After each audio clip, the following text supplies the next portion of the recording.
Thank you, James. I didn't know I was first. No one told me, and I was almost late. Roy was shopping for shorts at Penny's. Got a great discount, though. 25% off. But we're here. I'm going to do something a little bit different today, and I didn't really tell James or anyone else but my husband. Our son, Chris Bemiss, a former Army Ranger, he has a new documentary out that came out on Memorial Day. It's called The Ranger. It's a documentary on his experiences in the Army and his subsequent accident that left him quadriplegic. It is with the All Warrior Network. You can watch it on YouTube or on Hulu. Just type in The Ranger. It's 30 minutes long. He has been dealing and helping with veterans and enlisted military that has PTSD, and this particular documentary deals with that. 22 veterans and active military commit suicide every day due to PTSD. Army Ranger Chris Davis is reaching out to the men and women who have given all, and today I'm going to read a selection of stories, not really stories, but just some of his writings that he has put up on Facebook. His Army Ranger friend, Jason Granger, told him once to forgive and to float. Not long after he helped Chris get his life back together, Jason Granger was killed in a parachute accident in a hard landing in December 2013. And this again set Chris back a little bit, but then he dedicated this film to Army Ranger Jason Granger. And he always says, Jay Strong, is what he says when he writes something. So this particular writing was written December 26, 2014.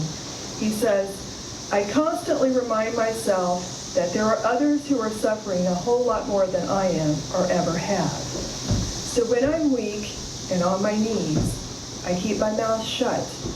When I am strong, I show it and say it. I know it hurts. I know how many of your hearts are ripped out, and sometimes all of you miss Jay so much. It's literally hard to breathe. The ones closest to him, which is his family, without a doubt, suffer the most. So let us be strong as a rock for them, my Ranger brothers. Remember how strong Jay was and how strong his little brother still is. Though my will may bend it, it will never break because of you all. I am always Jay Strong. For every sky that shines shall meet the pouring rain. For my will shall never break, though it may bend. Like the scars that heal, yet never mend. As I turn my back to walk away, I shall forgive, but I won't forget that day.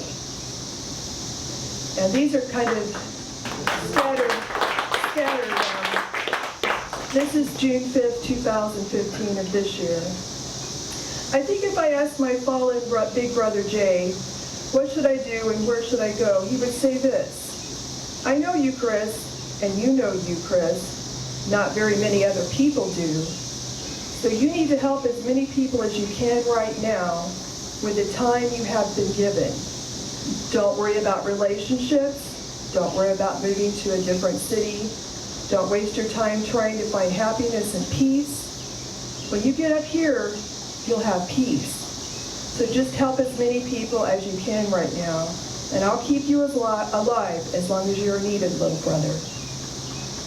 On June 13th of this year, he wrote, I would compare the feeling a quadriplegic gets after elevating their legs for the first time after 48 hours to, quotation marks, we are jumping into Sodom International Airport and they have 1,000 body bags prepared because that's how many of us Rangers out of 1,200 are supposed to die.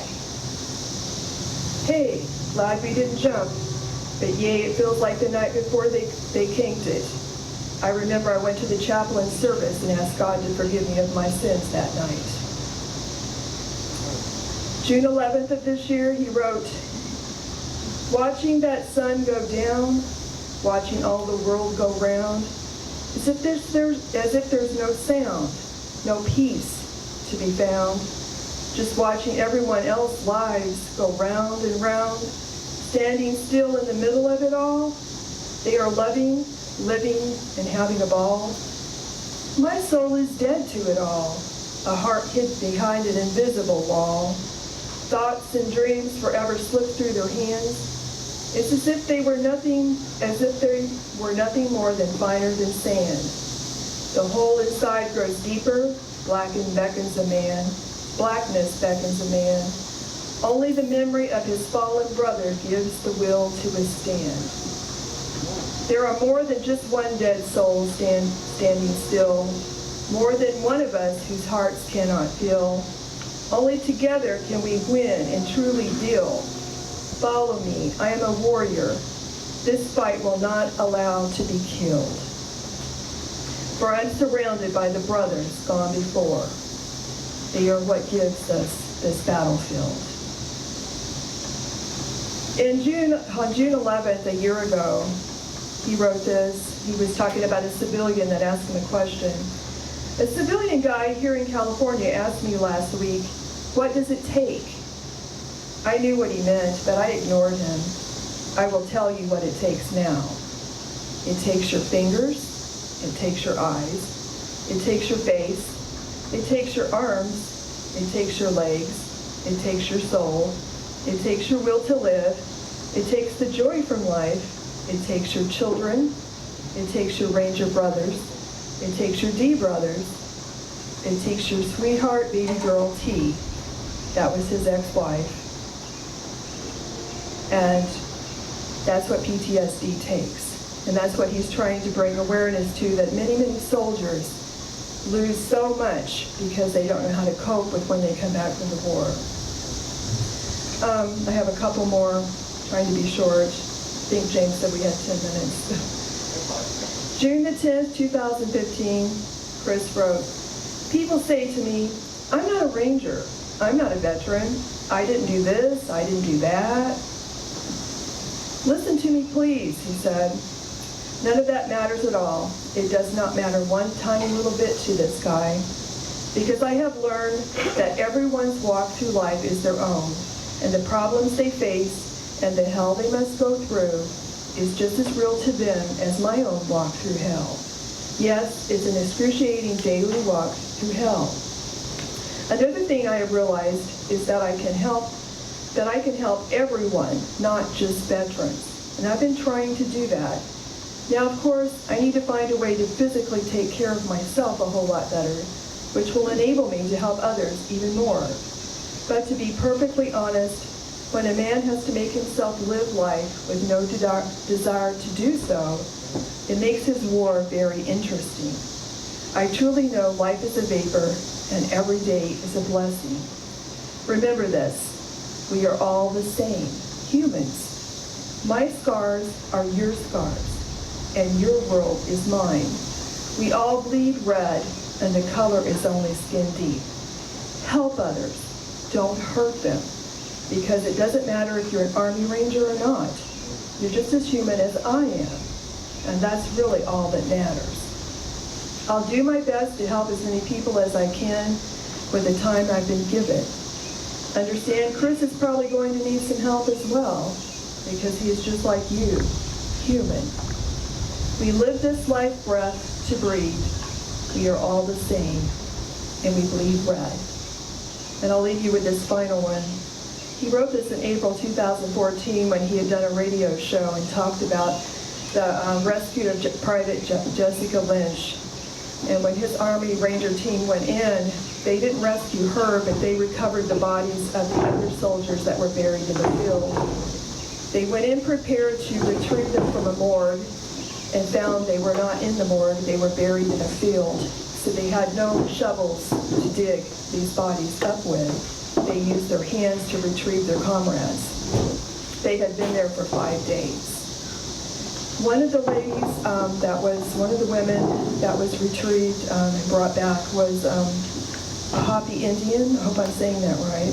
Hopi Indian.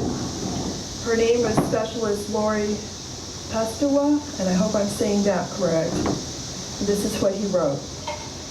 The one thing that has given me peace over the last 11 years, after 5 combat tours, 24 surgeries, and 19 months straight of mental hell in the VA hospital is the story of Specialist Lori, a Hopi Indian, who was one of Private Lynch's unit. Specialist Lori was one of the female soldiers we recovered.